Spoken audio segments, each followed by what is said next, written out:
Hello नमस्कार everyone, जय हिंद जय भारत। सभी का स्वागत है द इंग्लिश डाइजेस्ट में। आज आप लोगों के लिए लेके आए हैं इडियम्स एंड फ्रेजेस के एक सेशन, जिसमें हम लोग बातचीत करने वाले हैं most important idioms and phrases को, बट एमसीक्यूज की फॉर्म में, जिस टाइप से आपके एग्जाम में क्वेश्चंस आते हैं। तो ये वन शॉट होने वाला है, जिसमें आप लोगों को मैं 30 most repeated idioms and phrases करवाने वाला हूं, और इसमें 30 आपके लिखा हुआ है, बट मैं कोशिश करूंगा कि 30 से आपको ज्यादा ही चीजें मिले। तो चलिए हम लोग शुरू करते हैं बिना समय गवाए हुए अपने सेशन को। सेशन में हम लोग सबसे पहला वर्ड हमारे सामने लिखा हुआ है an apple of discord. What is the meaning of an apple of discord? बहुत ही अच्छा वर्ड है, यहां से रिलेटेड हमारे एग्जाम में क्वेश्चन बढ़ते हैं। आगे बढ़ने से पहले मैं आप लोगों से बोलना चाहूंगा, वीडियो को लाइक और शेयर कर दो एक बार, और जिन बच्चों ने अभी तक चैनल को सब्सक्राइब नहीं किया है सब्सक्राइब कर लो, बेल आइकन दबा लो, जिससे क्लासेस की जो नोटिफिकेशंस हैं वो आपको मिलते रहेंगे। पहला वर्ड आपके सामने Apple of Discord. Apple of Discord, Discord का मतलब होता है झगड़ा, विवाद। तो विवाद का क्या है? एप्पल है, इसका मतलब विवाद की जड़ है, झगड़े की जड़ हम लोग बोलते हैं। इसके लिए एक वर्ड और यूज करते हैं बेटा, अ बोन ऑफ कंटेंशन। क्या यूज करते हैं बेटा हम लोग? अ बोन ऑफ कंटेंशन हम लोग यूज करते हैं। ठीक है, नेक्स्ट हम लोग बातचीत करेंगे bite the bullet. Bite the bullet का मतलब क्या होता है? इसके लिए एक और वर्ड यूज करते हैं, टेक द बुल। ध्यान रखना, जितने भी एक्स्ट्रा वर्ड बता रहा हूं सभी से रिलेटेड है। टेक द बुल बाय, है ना, take the bull by its horns. इसका मतलब क्या है? आप बुल का सामना कर रहे हो, लेकिन हॉर्न को पकड़ के, हॉर्न को, उसके सींग को पकड़ के सामना कर रहे हो। तो इसका सिंपल सा मतलब होता है, बाइट द बुलेट हो या take the bull by its horn हो, दोनों का एक ही मतलब है। इसका मतलब होता है to face difficulty, difficult situation with brave. क्या बोल रहे हैं? विद ब्रेवरी, मतलब हिम्मत के साथ सामना करना, डट के सामना करना, है ना। तो ये चीज आपको ध्यान रखना है, ठीक है नहीं है? तो बाइट द बुलेट हम लोग हिंदी बोलते हैं लोहे के चलने चबाना, है ना। तो डिफिकल्ट सिचुएशन को बहुत बोल्डली क्या करना है? उसका सामना करना। नेक्स्ट वर्ड हमारा लिखा है turn over a new leaf. Turn over a new leaf. जितने भी वर्ड्स मैं बता रहा हूं आपको, ये करवा रहा हूं, ये सीरीज जो वोकैब की चला रहा हूं, ये आप लोगों के लिए बहुत ही इंपॉर्टेंट है। मैं उसमें वेरिएशंस करता रहता हूं, कभी इडियम्स एंड फ्रेजेस, और ऑलमोस्ट जो आपको सिनोनिम एंटोनिम करवा रहा हूं वो डिटेल में करवा रहा हूं। आगे चल के आप लोगों के लिए बहुत कुछ आने वाला है, एमसीक्यूज की फॉर्म में, एग्जाम के नजदीक तक बहुत सारी चीजें आपको प्रोवाइड की जाएंगी। चलिए, turn over a new leaf का मतलब क्या होता है? कि भाई टर्न ओवर है, कोई चीजें चेंज हो गई है, नई पत्तियों में बदल गई है। इसका मतलब क्या है? कि इंसान ने अपना बिहेवियर चेंज कर लिया है, इंसान बदल चुका है कुछ अच्छे के लिए। To change one's behaviour for the better, ये इस बार क्या कहते हैं, ये एनडीए सीडीएस में हमारे एग्जाम में पूछा जा चुका है। Turn over a new leaf, बहुत अच्छा वर्ड है। नेक्स्ट हम लोग बातचीत करें अ डैम स्क्विब। अ डैम स्क्विब का मतलब क्या होता है? अ डैम स्क्विब का मतलब ऐसे समझ लो आप लोग, आपने कोई भी व्यक्ति है या आपने कोई बिजनेस ओपन किया, आपको उम्मीद थी कि भैया वो बिजनेस हमारा बहुत अच्छा खासा चलेगा, लेकिन ऐसा उम्मीद उसमें जितनी थी उतना कुछ नहीं हो पाया। तो उसका जो रिजल्ट निकला वो कैसा निकला? बहुत ही ज्यादा डिसअपॉइंटिंग निकला। इसको बोलते हैं निराशाजनक परिणाम। किसी चीज का निराशाजनक परिणाम निकलता है, उस कंडीशन में अ डैम्प स्क्विब बोलते हैं। क्या बोलते हैं? अ डैम्प स्क्विब। जितना उम्मीद की थी उसके हटके परिणाम निकलना, नतीजा निकलना। अगला word very very important, smell rat, है ना। स्मेल और रेड। एक होता है bell the cat, bell the cat, है ना। बेल द कैट का मतलब क्या होता है? टेक रिस्क, है ना, खतरा मोल लेना, टेक अ रिस्क, ठीक है, या फिर रिस्की काम करना, कोई भी रिस्की काम करना। तो वेल द कैट का मतलब क्या है? गले की, क्या कहते हैं, बिल्ली के गले में घंटी बांधना। बिल्ली के गले में घंटी बांधना मतलब क्या है? आप कोई रिस्की काम कर रहे हो, आप क्या ले रहे हो? खतरा मोल ले रहे हो। यहां लिखा हुआ है स्मेल अ रेट। आप जैसे ही घर में घुसे आपको मालूम चला, अरे यार किसी की बदबू आ रही है, चूहे मरने की बदबू आ रही है। तो स्मेल और रेड का मतलब क्या है? कि कुछ तो गड़बड़ है ना। टू बी सस्पिशियस, कुछ गड़बड़ होना। क्या होना? कुछ गड़बड़ होना, या फिर बोलते हैं दाल में कुछ काला होना। दाल में कुछ काला, दाल में कुछ काला है भैया, कुछ तो काला है, दाल में कुछ काला है। इसका मतलब क्या है? कि कुछ तो गड़बड़ है, समझ में नहीं आ रहा है कि क्या है, सोचो। नेक्स्ट हम लोग बात कर रहे हैं to take someone for a ride. अब इसको ऐसे याद कर लो, आप किसी को घुमाने के लिए ले गए, भाई चल बैठ बैठ गाड़ी पे, लेके चलता हूं, और तुम भैया उसको वहीं छोड़ के आ गए, उसको बिना बताए। उसके पास पैसे भी नहीं है, मोबाइल भी नहीं, कुछ भी नहीं है। तो तुमने उसको क्या दे दिया? तुमने उसको धोखा दे दिया। तो इसका मतलब होता है डिसीव समवन, किसी को धोखा देना। To take someone for a ride का मतलब होता है किसी के साथ छल करना, धोखा देना किसी को, है ना। मैंने रिलेट किया ना, आप किसी को राइड पे लेके गए, घुमाने के लिए ले गए, उसको वहीं बिना बताए छोड़ के चले आए, है ना, तो ये क्या कर दिया आपने, उसको धोखा दे दिया। नेक्स्ट, इन कोल्ड ब्लड, बहुत अच्छा शब्द है, मैंने आपको सिनोनिम एंटोनिम की क्लास में एक वर्ड पढ़ाया हुआ था, अगर आप लोगों को पता होगा, कोल्ड ब्लडेड, अगर आप लोगों को पता होगा, डेफिनेटली मैंने पढ़ाया हुआ है और आपने पढ़ा हुआ तो डेफिनेटली पता होगा। कोल्ड ब्लडेड का मतलब होता है निर्दयी, क्या होता है, निर्दयी इंसान होता है। और ये मैंने पढ़ाया हुआ था सिनोनिम में, एक वर्ड पढ़ाया हुआ था मैंने आप लोगों को, कैलोस, क्या पढ़ाया हुआ था, कैलोस। कैलोस का मतलब भी क्या होता है, निर्दयी इंसान होता है। तो इन कोल्ड ब्लड का मतलब क्या होता है, इन कोल्ड ब्लड का मतलब, अब देखो अगर आप इसको देखोगे तो निर्दयी से रिलेटेड कुछ नहीं है, लेकिन एक वर्ड लिखा हुआ है डेलिबरेटली। डेलिबरेटली का मतलब होता है मतलब होता है डेलिबरेटली एंड कैलोजली, ये पूरा वर्ड बनता है, मतलब किसी इंसान को बहुत ही बुरी तरीके से और जानबूझ के बहुत ही बुरी तरीके से मारना, है ना। तो इन कोल्ड ब्लड का मतलब क्या होता है, डेलिबरेटली एंड कैलोजली, मतलब किसी इंसान को या बहुत ही ज्यादा बुरी तरीके से और जानबूझकर, इस बात को याद रखना, ठीक है। नेक्स्ट वर्ड हम लोग डिस्कस कर रहे हैं, टू बाइट द डस्ट। अब ये तो वैसे ही पता होगा आपको, टू बाइट द डस्ट का मतलब क्या होता है, टू बाइट द डस्ट का मतलब धूल चाटना होता है। और धूल चाटने का मतलब क्या है, ईट वॉरेशियसली, वॉरेशियसली मतलब एकदम बहुत ज्यादा खा लेना। कुछ लोग होते हैं ना, उनको आप होती है, पेटू टाइप के होते हैं, बहुत भर भर के खा लेते हैं, है लालच में खाना नहीं। हैव नथिंग टू ईट, खाने के लिए कुछ ना होना। ईट रूट्स, रूट्स जड़ों को खाना। नन ऑफ दिस, तो इसका आंसर हो जाएगा नन ऑफ द एबव। क्या हो जाएगा, नन ऑफ द एबव हो जाएगा। क्यों, क्योंकि बाइट द डस्ट का मतलब होता है धूल चाटना।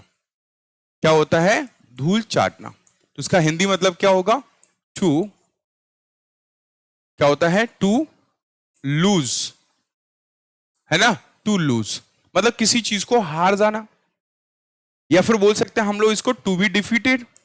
धूल चाटना बोल सकते हैं, टू बी डिफीटेड, हरा दिए जाना, कि भैया उस इंसान ने तो धूल चाट ली, इसका मतलब टू बी डिफीटेड। एक होता है हार मानना, ये याद रख लेना, हार मानना। Throw the towel, throw in the towel, क्या होता है, throw in the towel. Throw in the towel का मतलब क्या होता है, एक्सेप्ट डिफीट। ये भी याद कर लेना, बहुत पूछा जा रहा है आपके लोगों के एग्जाम में, बिल्कुल पूछा जा सकता है। हार मानना, इसका मतलब क्या होता है, हार मानना, और ये होता है धूल चाटना। तो इसका answer no, none of the above हो जाएगा, क्योंकि इसका मतलब होता है हार जाना, मतलब क्या, धूल चाटना, हार जाना, लेकिन इसमें ऑप्शन में कुछ था ही नहीं ऐसा, तो इसलिए none of the above answer हो जाएगा। नेक्स्ट वर्ड लिखा हुआ है take to one's heels.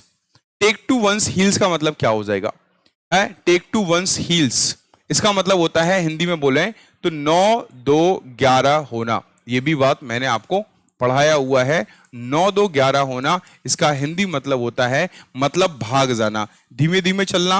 Hope and jump मतलब फुदकना, रन अवे भाग जाना, यही आंसर हो जाएगा, है ना। इसी के लिए एक और वर्ड यूज करते हैं, टू शो, ये भी ईडियम है, याद कर लेना, पूछा गया है भाई।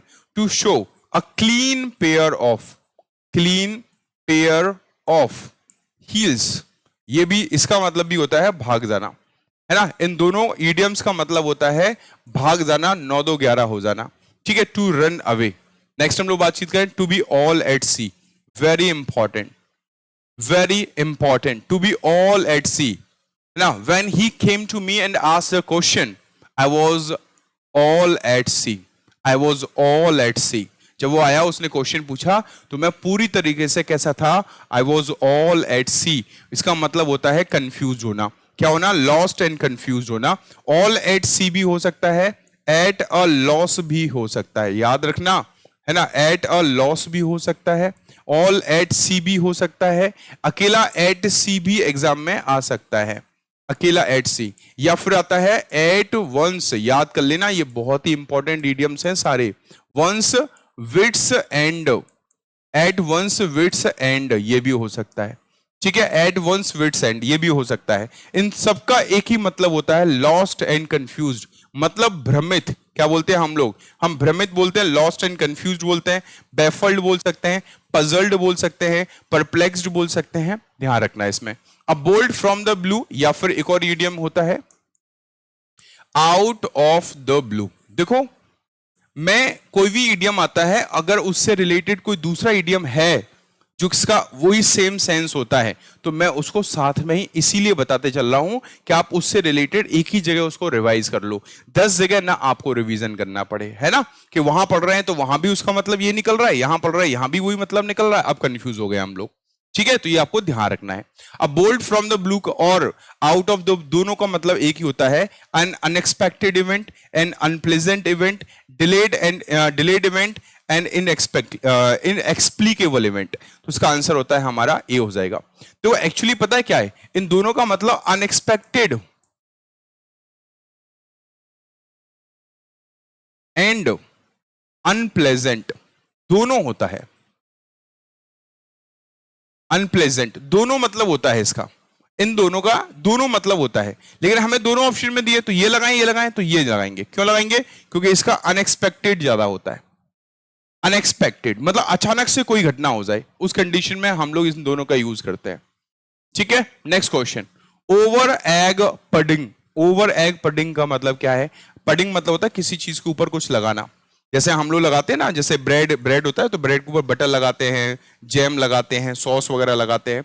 अब ये क्या है, ओवर एग लगा रहे हैं, ओवर एग लगा रहे हैं, इसका मतलब क्या है, तो add unnecessarily necessary details to make something seem better और वर्स। मतलब अननेसेसरली ओवर एग मतलब आपने एक बार एग लगा दिया, चलो अच्छी बात है, बहुत बढ़िया है, कोई दिक्कत वाली बात नहीं है, आपने ओवर लगा दिया भाई, है जैसे हमने क्या कहते हैं, हमने बटर लिया, हमने जैसे मान के चलो हमने रोटी के ऊपर हमने बटर लगाया, अब बटर घी लगाया तो हमने एक लिमिटेड मात्रा में लगाते, अब तुमने उसमें भर दिया भाई साहब, घी पूरा फैल रहा है भाई साहब, पूरा थाली में घी हो गया, तो इसका मतलब क्या है, तो इसका मतलब ये अननेसेसरी डिटेल को क्या कर देना, उसको अच्छा या बुरा बनाने के लिए फालतू की डिटेल भर देना।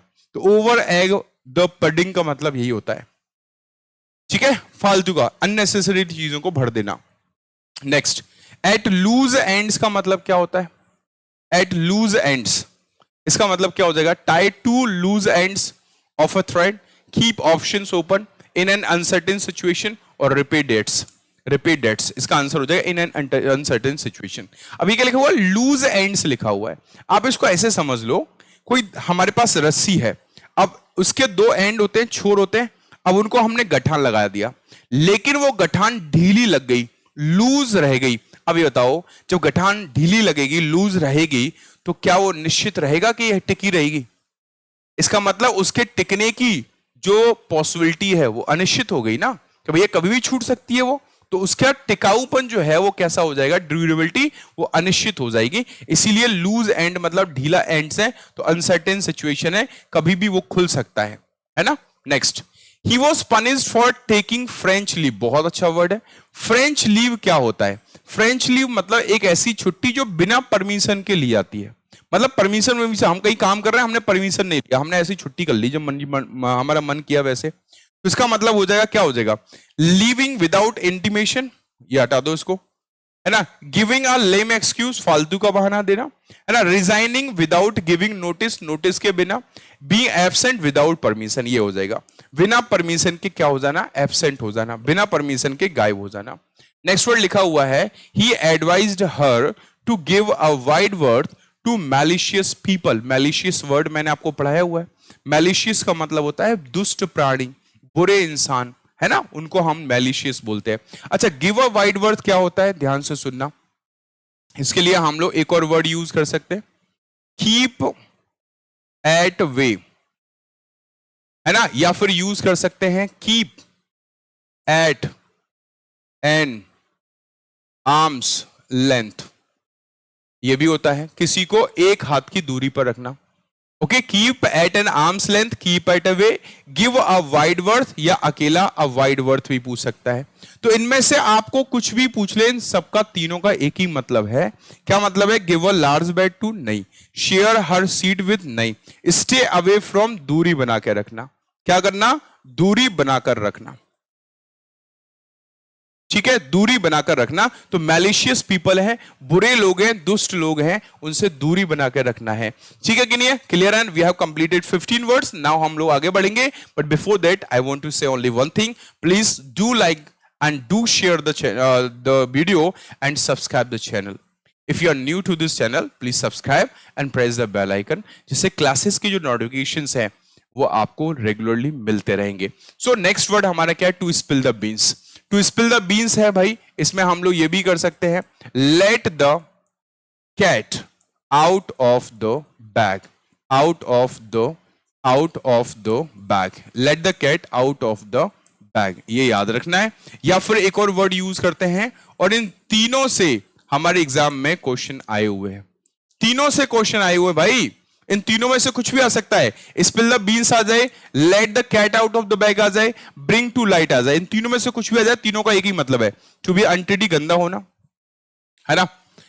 टू रिवील अ सीक्रेट ये हो जाएगा, ठीक है। टू रिवील अ सीक्रेट मतलब कि रहस्य उजागर कर देना। अब देखो कंफ्यूजन के लिए एक ऑप्शन और दिया है, टू रिवील पार्शियल ट्रुथ, मतलब आधा अधूरा सच लीक कर देना। ना ना ना ना भैया, यहां सीक्रेट जो है उसको रिवील करना, आधा अधूरा कुछ नहीं है यहां पे, तो सीक्रेट को रिवील कर देना।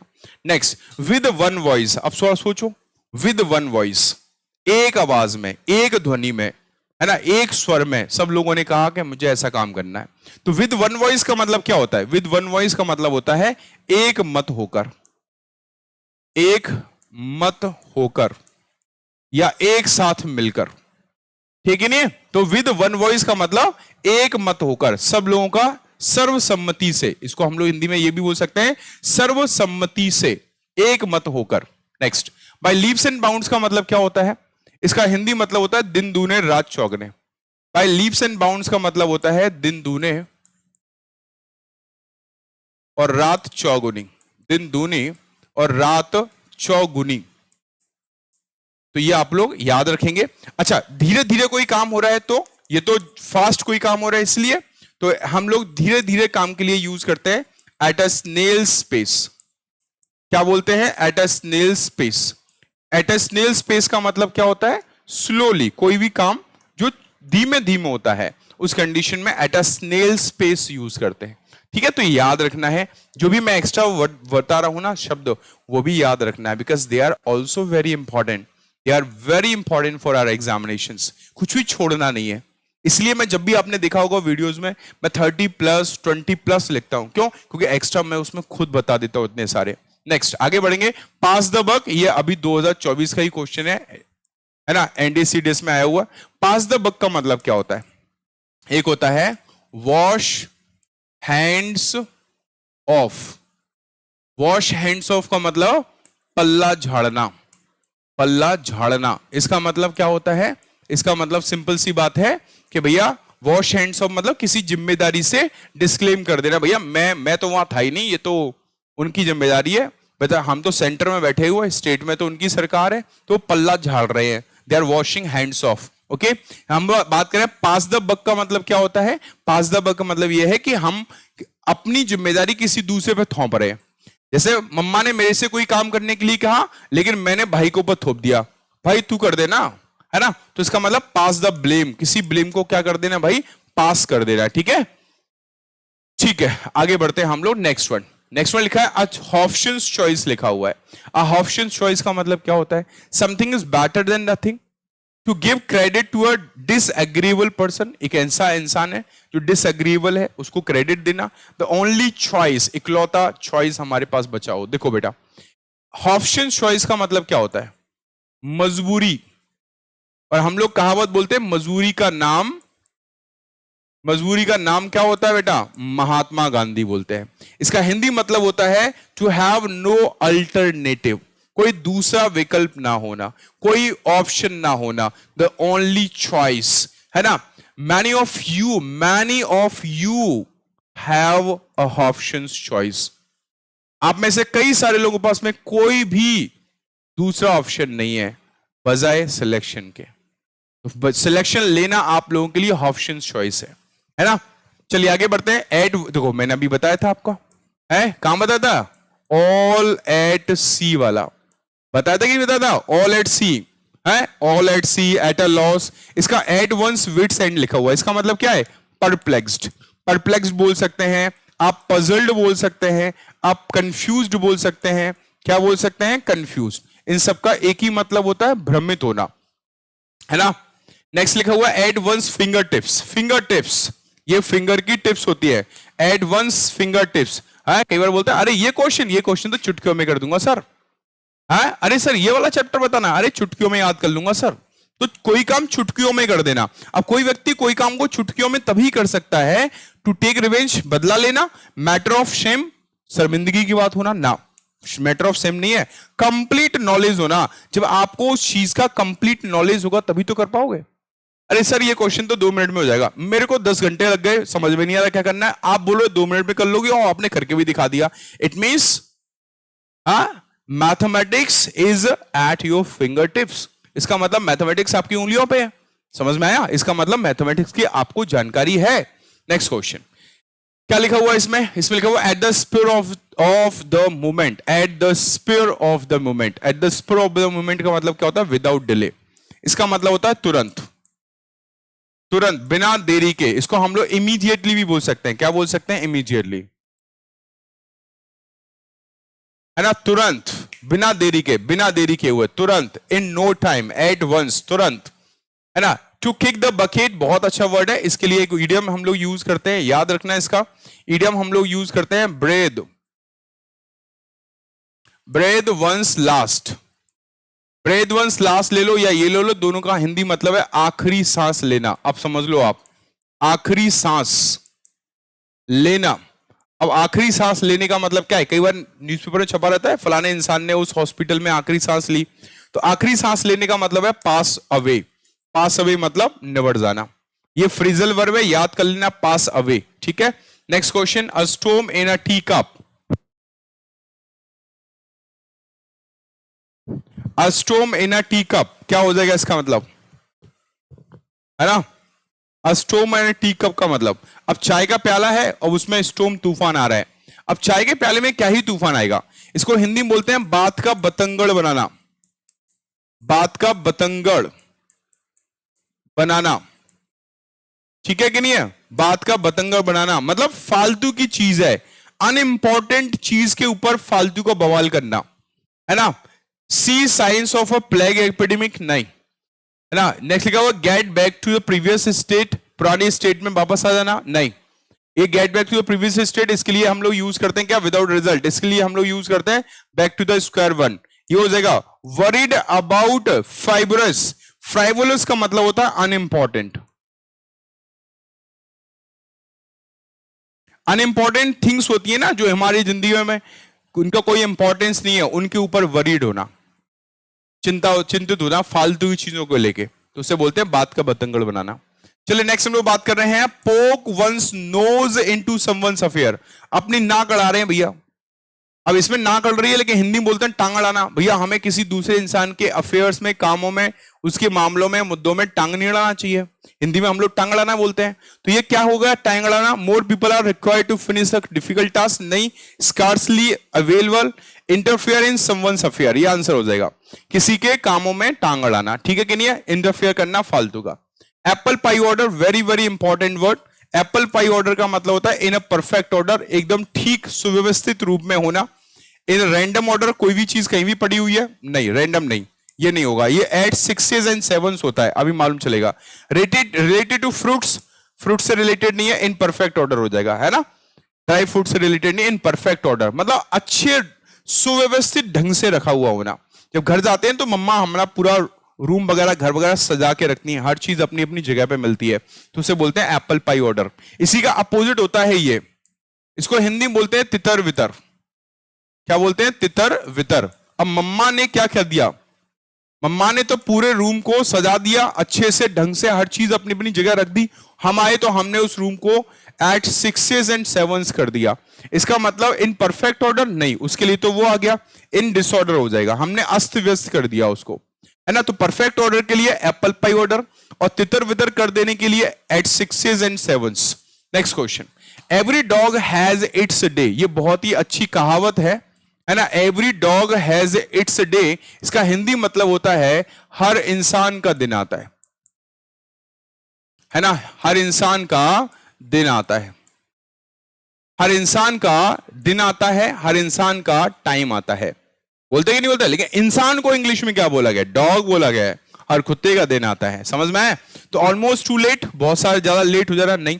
एज अ लो प्रायोरिटी, कोई चीज लो प्रायोरिटी पर once in a lifetime, once in a lifetime नहीं होता। Everyone gets a chance eventually. हर एक इंसान का वक्त आता है भाई, हर एक इंसान का वक्त आता है। तो इसका मतलब हर एक इंसान को कभी ना कभी एक चांस जरूर मिलता है, और वो वक्त आपकी भी लाइफ में आएगा, वो जल्दी आएगा कि आप सिलेक्शन ले पाएंगे। नेक्स्ट हम लोग बातचीत कर रहे हैं 30 नंबर क्वेश्चन, हम लोग बातचीत कर रहे हैं to burn the candle at both ends. अब बताओ ना, आप सोचो कितना काम कर रहे हो तुम कि तुम्हें कैंडल को दोनों एंड पे जलाना पड़ रहा है। पहली बात तो यह है कि लाइट होती नहीं है तो कैंडल जलाते हो, कैंडल को भी दोनों एंड पे जलाना पड़ रहा है। इसका मतलब तुम्हें देर रात तक पढ़ना है और ज्यादा अच्छे से ज्यादा मेहनत करनी है ना। तो work hard and stay up very late night, हाँ यही आंसर हो जाएगा। इसके लिए एक ईडियम हम लोग और यूज करते हैं, याद कर लेना, वो होता है बर्न मिड नाइट ऑयल, है ना। Burn the midnight oil, the भी आ जाता है, मिड नाइट ऑयल, ठीक है। Burn the midnight oil, इसका मतलब भी सेम यही है, work hard and stay up very late at night. दोनों का एक ही मतलब है, दोनों में से कुछ भी आ जाए याद रखना, ठीक है कि नहीं है। इन शब्दों को 30+ idioms and phrases I have taught you today, and आप लोग मुझे कमेंट करके बताइए कि ये 30+ idioms वाला जो काम है वो आपको कैसा लगा, क्लास कैसी लगी, कमेंट करके जरूर बताएं। वीडियो को लाइक और शेयर करें, सब्सक्राइब करें चैनल को, और बेल आइकन दबा लें, जिससे कि क्लासेस के रेगुलर अपडेट्स आपको मिलते रहेंगे। Thank you very much. जय हिंद, जय Bharat. Have a good day guys.